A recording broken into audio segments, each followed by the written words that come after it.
Welcome to my 200 subscriber vlog where I'm going to be reading 200-page books for a week. I need to do this one in a tight time frame because I've been meaning to do this one for a while, and other videos have been going out instead. I needed to finish up some other books. Finally, I have some time to sit down and focus on it, but we've already surpassed 300 subscribers as well, so I need to do the 300-page vlog soon before we hit 400. So I'm going to keep this tight. We're still reading short books, so a short amount of time to read them in should be just fine. And I'm actually going to take you over to my little stash of books over there and pick out what I'm gonna read.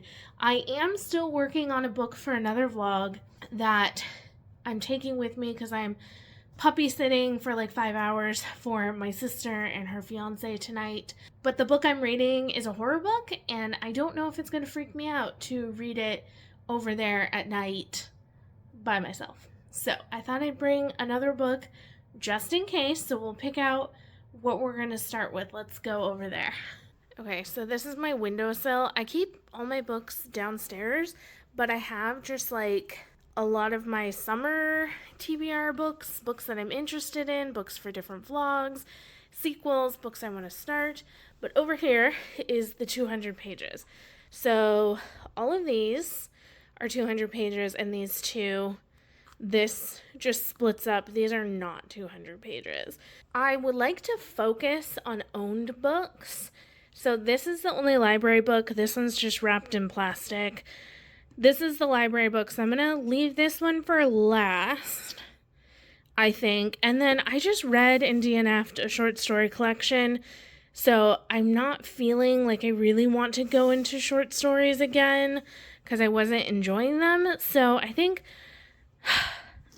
this one would be a good like counter to a horror novel. But I also am really intrigued for Oracle Night and Slaughterhouse-Five. The Wall I also want to read, but I think this one's going to be more of like you want to sit down and focus on it, kind of slow paced. So I'm going to hold off on that one for now. I think this is one of the ones I've had for the longest time. Or this one. You know what? I think this is the one I've had for the longest time. So I think I'm going to get to this one first. I think that would be really good.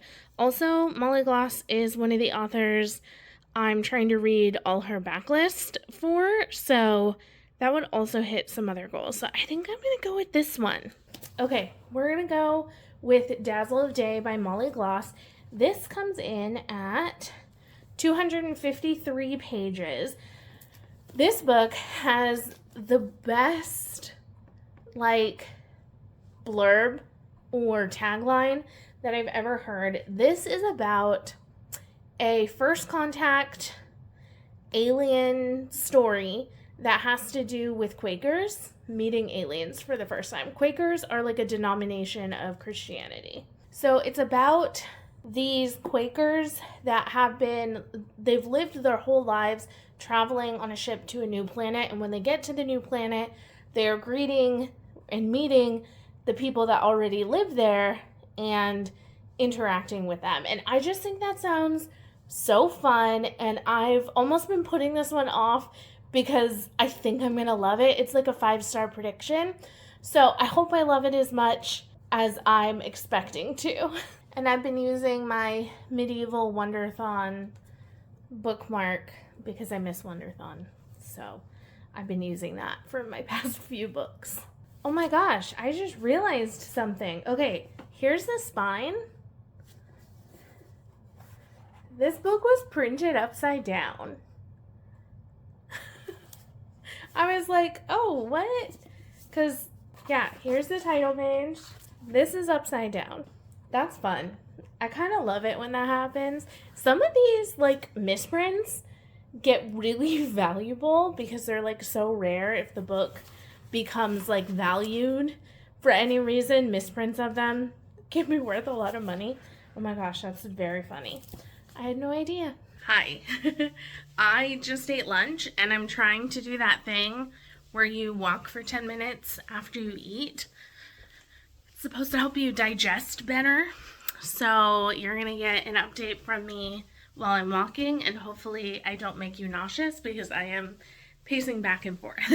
So I am 50 pages through The Dazzle of Day, and I'm finding it very difficult to get into. So far, we've had 3 chapters, all following 3 different characters.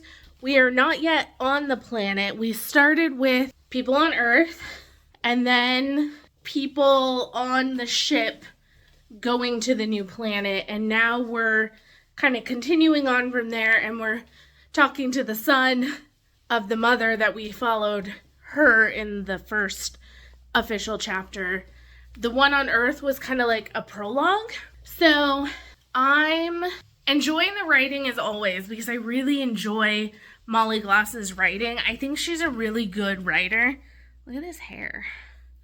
I got my hair cut and some of it is still doing weird things. So we're following lots of different characters and I'm finding it a little hard to imagine what's going on. She's being very ambitious with how much she's putting into a 250-page novel, but I do enjoy she writes a lot of older women perspectives, and I really love that in books, especially in sci-fi. We don't get that a lot. So I don't really have much to say.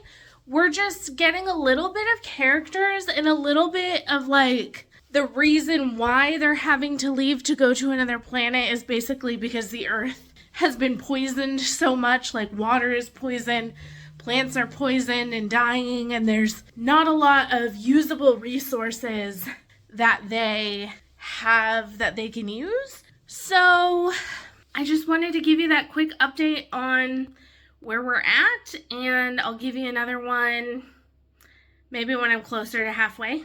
Hello, I'm here for some updates.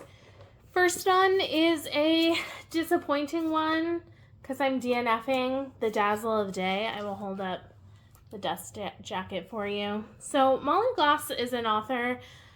I really have enjoyed some of her work, and some of her work has been DNFs. And unfortunately, this one is too. So I just could not get into the story. I read, I think, 92 pages out of the 250 because it's quite short. But every chapter was jumping to someone who was slightly related to someone from the other chapter. So it would jump from husband to wife or mother to daughter or coworker to coworker, and it was kind of jumping around, but everything was set in a different area. So one place was set on the spaceship as it was kind of orbiting the new planet that they're looking at. One was set on the planet itself. The first one was set before anyone had gotten onto the planet. So it just felt like we were constantly being kept at a distance, and every time I would start to care for a character, we're then switching to someone who's kind of related to them, but the story is moving in a different way, and then 20 pages later we're moving to someone else. And so I just really struggled to find my footing in the story, and I didn't really care what was happening. I think it may have gotten more interesting once we got to the aliens, but I didn't really feel like we were getting much of the Quaker Society, which was, I was hoping for more religion involved with this space journey, and I didn't feel like we were getting that. So I just decided to put it down. I'm in a mood where if I'm not vibing, I'm just deciding to let it go and not worry about it too much and move on to something that I'm enjoying more. And it makes me sad because this is a Molly Gloss book that I've been hanging on to for years, and I'm letting it go, DNFing it, which I did not expect to. Next, I'm going to be picking up Oracle Night by Paul Auster. This one I'm not sure about. It might be a DNF. I don't know. I'm trying to actually finish books, but if I'm not liking it, I'm going to put it down. This is about a man who goes into a stationery shop in Brooklyn in 1982. He walks in there, he gets like a blank notebook, and something happens with the notebook over this like 9-day span. Weird things start happening. It's another short book. It's just over 200 pages. The print is a little small, but I have sampled the first few pages of this and I really enjoyed it. I think I sampled it last year. There's no like chapters or anything. It's just like line breaks. So we'll see. I'm hoping that this will be like a short, weird book that will be kind of like a fast, compelling. I'm hoping for like a literary thriller because I think Paul Auster really writes thrillers. So I'm hoping for like a slightly fast-paced, literary, interesting little story. So gonna focus on this. It's Friday night right now. So I have tomorrow and maybe a little bit of Sunday, but I need to edit this video so it can go out on Monday. So we'll see, but I'm going to try to see how much of this I can read tonight. I have a couple hours, and then tomorrow, see if I can finish this one, maybe start another one if I have time. I'm doubting I'll finish 2 more before the end of this, but we'll see. So I have a heaping bowl of watermelon because it's watermelon season and it's delicious. I have what's left of an iced coffee from this afternoon, and I'm going to go shower because I've been sweaty because it's hot today. I'm going to get cozy with my book, my snack, my coffee, my water, and I'm just going to read for a little bit and see how far we get. Tomorrow, if I think about it, I'll bring you along with me. We're going blackberry picking and peach picking. So I'm very excited about that, though our freezer is quite full. We've been doing a lot of fruit picking this season, so we're going to be bringing back more to eat right away than we are to freeze. But I do always like to make a berry bark, which is just spreading down a sheet of berries and then just drizzling like melted chocolate over the top, and it is peak summer snack. I love it so much. So I'm very excited for that, and I'm excited for peaches. I have some frozen peaches from last year that we're finishing up. So I've been having peach smoothies with my breakfast, and that's been really yummy as well. So I'm excited to kind of restock, and it's always really fun to go out and pick them, even though it's going to be really hot tomorrow. So we'll see how that goes. But it's always a good time. Get outside, enjoy the nice weather, because I know once the rain is here, I'm going to miss the sunshine. So I got to take it all in now. So that's my plan. I'll come back and update you when I've made some progress in this one and let you know if I'm liking it or not. Hello. Fancy meeting you here again. It's Saturday night. As a reminder, this video needs to end tomorrow so I can edit it tomorrow and get it ready to go up on Monday. I do have an update.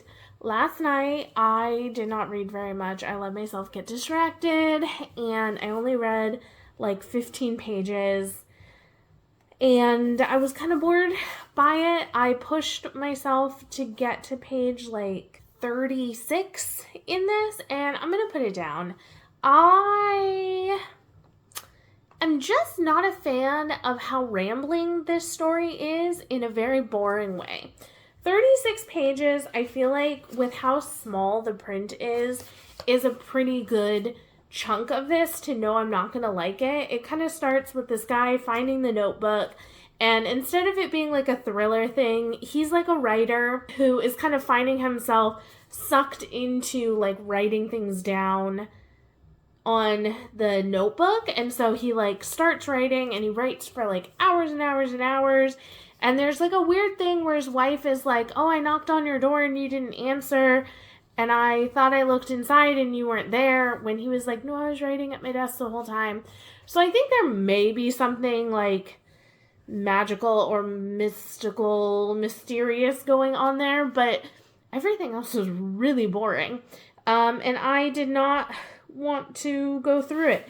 There were these huge, long, like, footnotes that would take up, like, so many pages, and they would be, I don't know, just like a random, like, tangent just going on and talking about some side character in the scene that we're at, and then it wouldn't ever really come back around to what we were talking about, and we were getting, like, the story that he was writing about within the story about him, and it was all very, like, metatextual, and I'm sure someone out there would love it, but this was not for me, and I actually disliked it so much that I decided to give away another book of his that's like 1,000 pages long, and I was like, I am never going to read 1,000 pages of this writing.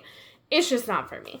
So I'm putting that down, and then I'm currently in a readathon where we're picking up books that we think we might not like, and so I needed to pick up something I wasn't sure about, and so I decided out of the stack that I had over there to try Slaughterhouse-Five by Kurt Vonnegut. It is short, much bigger text, and I'm 28 pages in, and so far it's better than Oracle Night, though I'm still not loving it. But we should be able to get a chunk read tonight, and I'm hoping I can maybe get it on audio if I'm not jiving with it too well physically. So what I'm struggling with this is the writing style. It is very choppy. Kind of reminds me of Ernest Hemingway, who I always struggled with his writing as well, because it's very choppy, very plain. It's not diving in too deep into like description and setting. It's very much like, I was at the train station, I got in a car with a taxi, I was doing this. And it's very like blunt, straightforward, like this is just what's happening. Now, what I did find interesting in the first chapter is actually Kurt Vonnegut talking to us and saying, this is the story I'm setting out to write. He was in the Second World War, and there was a bombing or airstrike of a city called Dresden, and it was really awful and kind of like scarred Vonnegut himself, and it was just like one of those things where you're kind of forever changed coming back from it. And so he's like, I'm setting out to write a story about the bombing of Dresden, and I don't really know how to, but he, at the beginning of the story, he's like, I finished it and I'm going to tell you the story, but I don't think it's good, and I don't think I captured what I wanted to capture, which is the awfulness of war. And then the second chapter actually starts the story proper about Billy Pilgrim, who is unstuck in time, meaning like he keeps jumping around from time to time in his life. And apparently this is supposed to be funny at some point. I haven't gotten to any funny moments yet. But the first chapter did feel much more like a literal introduction by the author. So I'll be interested to see kind of how I like it, because I don't like the writing, but I am intrigued by the premise of it. So I'm hoping that this will be good and that I'll be able to finish it. I always feel kind of bad when I'm doing a reading vlog and I just DNF everything, and sometimes it's just happening. I try a lot of books and they don't all work for me, and I'm very quick to put down a book if I'm not enjoying it. I don't often like to push myself through because I've done that too many times and not felt better for having pushed through. I'm always like, man, I wish I would have just quit. It didn't get better. So I am hoping that this is still interesting and that you're enjoying it, even though I probably won't be able to finish this before the vlog needs to go up, but I'm going to get as far as I can in this one and hopefully finish something, and even more hopefully enjoy something in this vlog. Okay, I am here to wrap up this vlog. I got 50 pages through this last night and I decided to DNF it. I hate having like all DNFs in a video, but sometimes it happens. So 3 books were attempted, about 180 pages were tried, and none of them worked out for me. Unfortunately, that's just the way it goes. So why did I DNF Slaughterhouse-5? I think it's mostly the writing. This writing is rapid pace and all over the place. It is rip-roaring through plot points like so fast. It's jumping around. The sentences are very short and concise. And so I was just struggling to like feel any sort of connection to the characters or interest in the plot because it was just going so fast, and I just found that really difficult. I also think that this was dealing with some kind of dark topics in a way that I just wasn't into. I've heard that this is supposed to be funny. I did not find anything in this so far funny, but I've heard it is. So maybe some of these things that I was taking more literally were supposed to be more satirical, and I just wasn't grasping onto that, which, you know, I've been known to maybe not like or understand satirical work before, but this is going to be a pass for me. I definitely think it's, you know, good that I tried out Kurt Vonnegut. I don't know that I will be returning to him, except for he has a Bluebeard retelling, which I am slightly interested in, mostly because I'm obsessed with the Bluebeard fairy tale. And I really like retellings of Bluebeard, and I would like to read some for a video. But this one, Slaughterhouse-5, was not for me. So 3 books are off of my TBR, which is great. I would rather like put them down partway through and get them off my TBR than have forced myself through any of these and gone into a reading slump. So we're going to take this week as a win. Thank you so much to everyone who watched and who has subscribed and joined in on my little booktube channel. I love it so much. I've really enjoyed doing this. We're actually coming up on 2 years of my booktube channel, which is wild because when I started it, I was like, maybe I'll do it for 2 months and hate it. And here we are. We're still going, and I'm having a great time with it. You never want to be validated by the numbers, but it is nice when people subscribe and want to come chat with me about books because I love to chat about books. It's my favorite thing, hence the booktube channel. So thank you for joining me. Thank you to everyone who comments. I love seeing your comments and chatting with you, and thank you for all the positivity and kindness, and be on the lookout for a 300-page book video for 300 subscribers, and hopefully 400 won't be too far after that. Thank you so much for watching today. I will see you in the next video. Bye!